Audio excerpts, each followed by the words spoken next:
All sitting real close together with no masks. Okay, we are broadcasting again. Are we back on? We are back on. No, I'm not. Okay. Mr. Grover Potts, you're on, sir. Okay. I'm sorry, Mayor, I didn't mean to.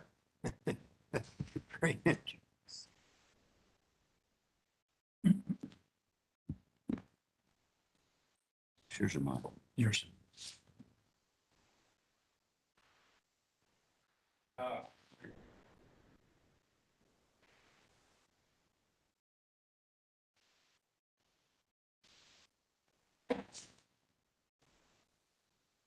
Mayor, just asked me to brief you on status of rezone. Some of you attended the We can't hear. I can't hear. Can't either.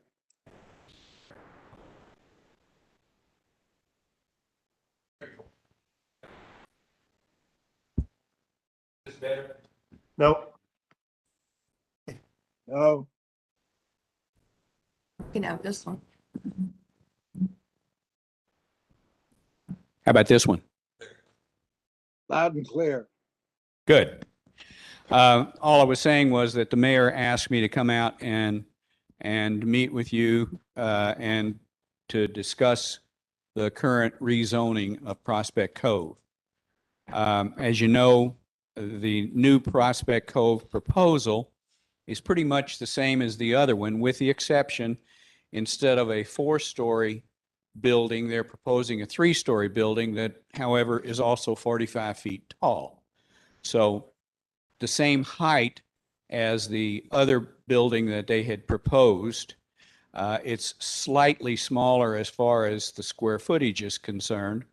But the current makeup of what they have proposed as far as the number of units is 178 total units. Now, they haven't committed to the breakdown of those units, although during the course of the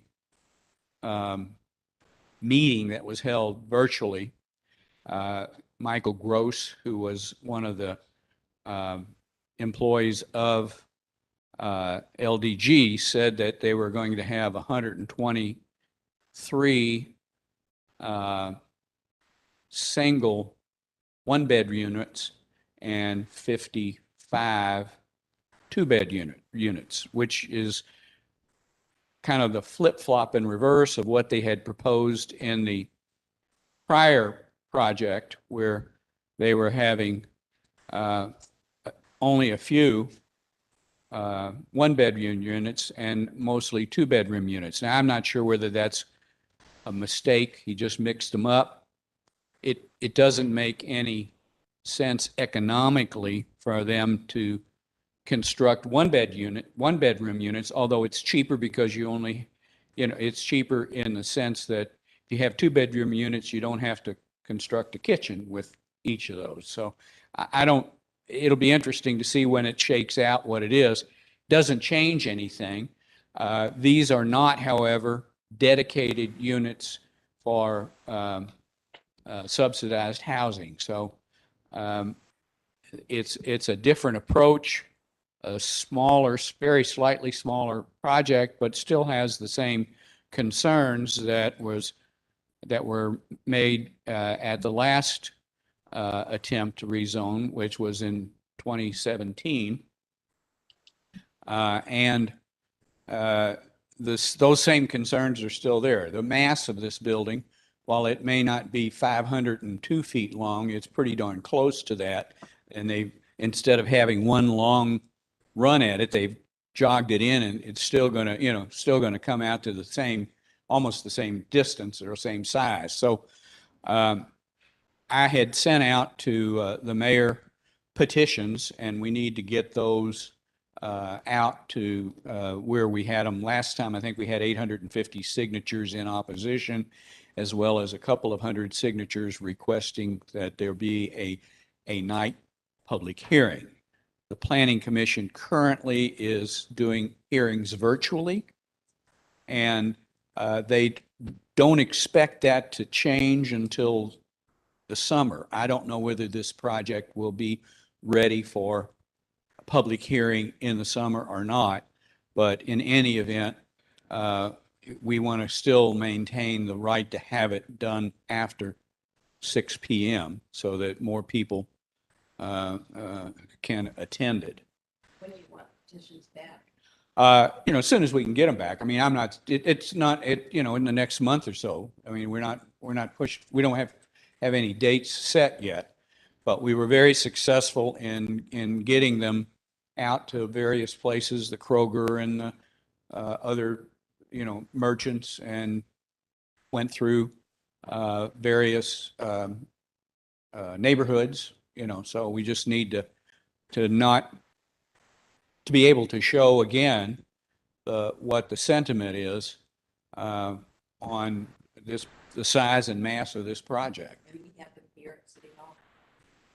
Yeah, I think we do. I mean, we have, John, I don't know, I sent copies of them. I don't know what to just be, reproduced, and we can put them at the desk at City Hall and have them.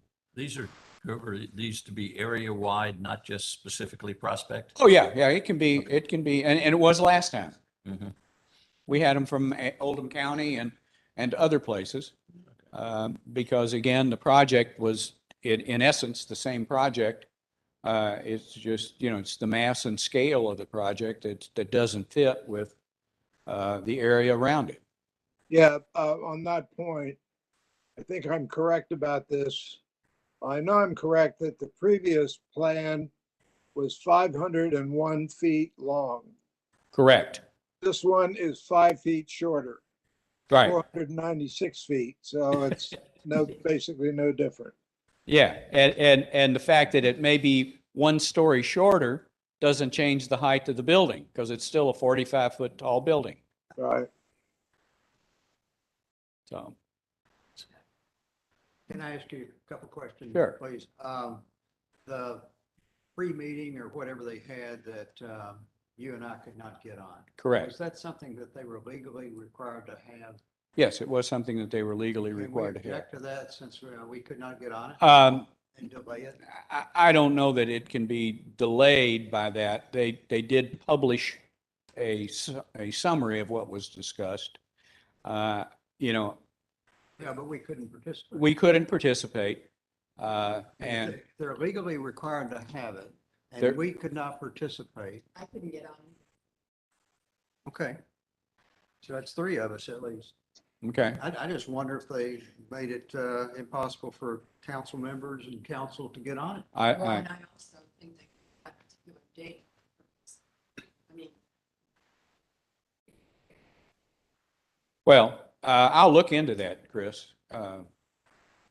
Okay, and then you said something about, did they ever give you a video of it? Did they have a video? of They it? did not, I have not seen a video. I'd requested one and I haven't seen one. Okay, and the other thing, you said something about it's not subsidized housing, or they haven't said, or what? Well, it is not set up to be like the last one was. Now, it doesn't mean that there's not going to be some subsidized housing in it, but it's not set so up. basically, if people have vouchers, they'll take the vouchers. Sure. Instead of facilitating that kind of an experience. Right. It can be, it could, that's what you're saying. The person will have to get the voucher and take it to them. The other way, the money would have flowed through the company. Okay. Sandra, could you speak up? I can't hear you. Your mic defaulted to off, Sandra, or the batteries ran out. I'm sorry.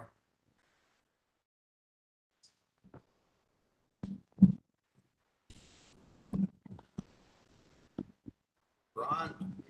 We were basically just saying it's smoke and mirrors because there are ways that it will be people with assistance on their rent.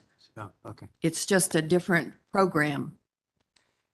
I recall Michael Gross saying that he was talking about the average income in the metro area.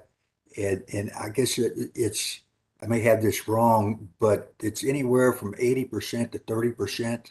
And they hadn't determined what percentage was going to go into this facility.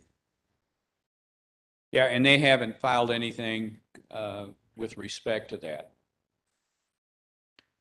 Grover, another question.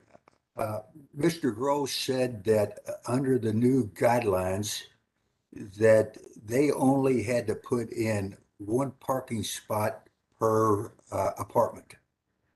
And I think, I know Sandra and I discussed this, and I think the Louisville code says for multifamily units, there has to be 1.5 parking lots per resident, per apartment. And that's a question that they haven't addressed. The land development code in senior housing, it's one per unit. Mhm. And this is not designated to be senior housing. Now, they have, I don't know, 200 and some odd parking spaces on their plans. And, you know, if it's 2.25, then it may be close enough to meet that 1.5 per unit. So, Are they still getting a significant amount of Metro support in dollars? they haven't gotten any Metro support in dollars on this particular project. Now, they still have a lawsuit going on against Metro under the Fair Housing Act and some other claims that Metro has always been trying to settle with them. So they could get money that way to put into this project. But as far as Metro money for this project, at this point, they don't have any that I'm aware of. That $11 million fund or whatever, you know, that Metro has, Right, that was part of what the original was, right. but that's no longer Well, part of it. I think if Metro could settle this case with them, they'd pay them some money that could be used for construction purposes in order to settle the lawsuit, okay? Because that's the only part of the lawsuit that's left is a fair housing claim and a civil rights violation claim, both of which. Grover, in your judgment, how realistic is that possibility of settlement? I don't think it's very realistic, but, you know, again, I know that the mayor had been, you know, the mayor obviously didn't sign the ordinance when it denied the rezoning. So I think that, and they have been litigating this case now for, you know, 3 years, 4 years. So I think they might have some impetus to try and settle it, but again, I don't know what that amount would be, you know. Is there potential that it would be a negotiated settlement which would ask for Metro support through zoning? Well, I mean, they could negotiate a settlement to that effect. I think that's something that wouldn't be allowed Yeah. Okay. there's legal problems. because I would prejudge it. Yeah. And Metro has to, again, they can only make the decision based upon the record that's in front of them. That's okay. Thank you. Grover, can you walk us through, now that they've filed, what will happen, the various steps, and just from your experience, the approximate time? Yeah, you know, they will have, right now, they had the first meeting with the planning commission, just the staff, and so they've gotten to that point. The next thing is what's called the Land Development and Transportation Committee. That will come only after a whole list of agencies have reviewed the plans. So I would say, you know, it's probably maybe April, could be a little earlier, but maybe April. And then once that happens, then the matter is set for a public hearing. And again, you know, my crystal ball says it's probably 3 or 4 months out. From then or from now? From now, I mean, 3 or 4 months may be very optimistic. It may be further out than that. Again, part of it's based upon how many other zoning cases are in line in front of them. Not the fact that they filed theirs in December doesn't change things. They don't jump ahead of anybody. It just, whenever it comes up for public hearing, they usually have 3 or 4 cases on for public hearing. But they've not been having public hearings. They've been doing it by Zoom. But they're public, they're still, they're virtual public Yeah, meetings, right, okay? but they Yeah, haven't had, they haven't had face-to-face. And don't anticipate face-to-face until sometime in the summer. okay, and then what happens after the public hearing? After the public hearing, then the matter then goes to the Metro Council with a recommendation from the Planning Commission to either approve it or to disapprove it. Okay, and then if we want to file suit, it would be after. 30 that. days after Metro Council takes action. Okay. Probably. So, So potentially we'll be dealing with a new mayor and a new Metro Council? potentially, yeah, yeah. You know, well, you won't be dealing, the mayor won't come up until November and the public and the council won't either. So, I mean, I think it won't be as late as November. And they don't take office until January. But the suit will extend. Oh, yeah, into no, the yeah, next- yeah. okay. I don't know whether that helps us or not, but I'm just curious. All right. Depends who gets elected. I'm sorry? Depends who gets elected. Yeah, well. But, you know, I think, and I met with Herb Schulhafer this evening, which is why he came down here after he talked to you guys, to have him help with some graphics that we will use. And, Wonderful. Yeah, your presentation last time, Stan. yeah, so just wanted to get him started. Anything else? Yeah, Grover is, I think you should mention the depositions that are coming at us. Yeah, I will do that, John.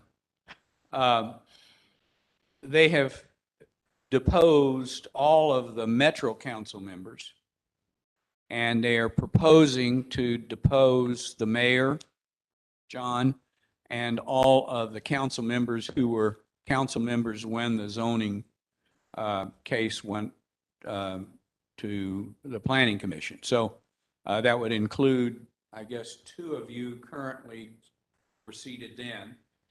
And then they want to depose those council members who are council members in 2017, but are not council members today. So, And if you want us to represent you, we will. If you want to have your own counsel, you can, obviously, but we'll be glad to represent you. so Grover, recall a substantial part of the defense in 2017 was lack of compliance to Cornerstone 2020 at the time.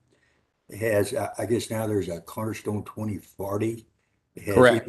Has anything changed in Cornerstone 2040 that would make any material change in terms of compliance, either more so or less so from their perspective?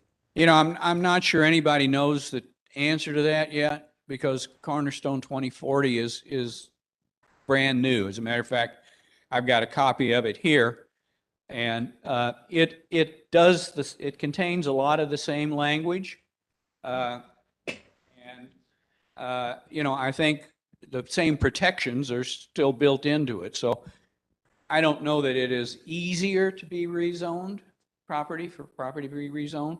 I don't know that it's harder, but there's still a process, and you know, we will make sure that process is followed. So we're just now getting the first few cases under 2040 that I don't know that there's even been one litigated yet.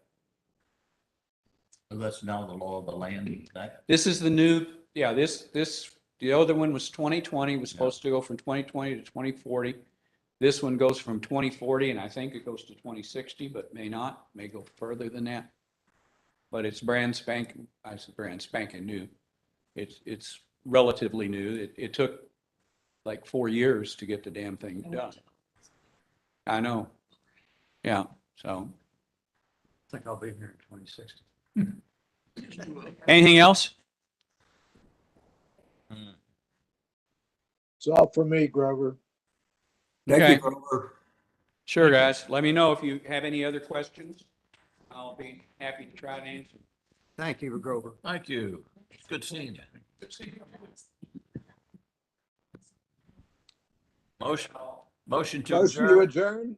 Second. All in favor? Aye. All opposed? Yes. Meeting's adjourned. All right.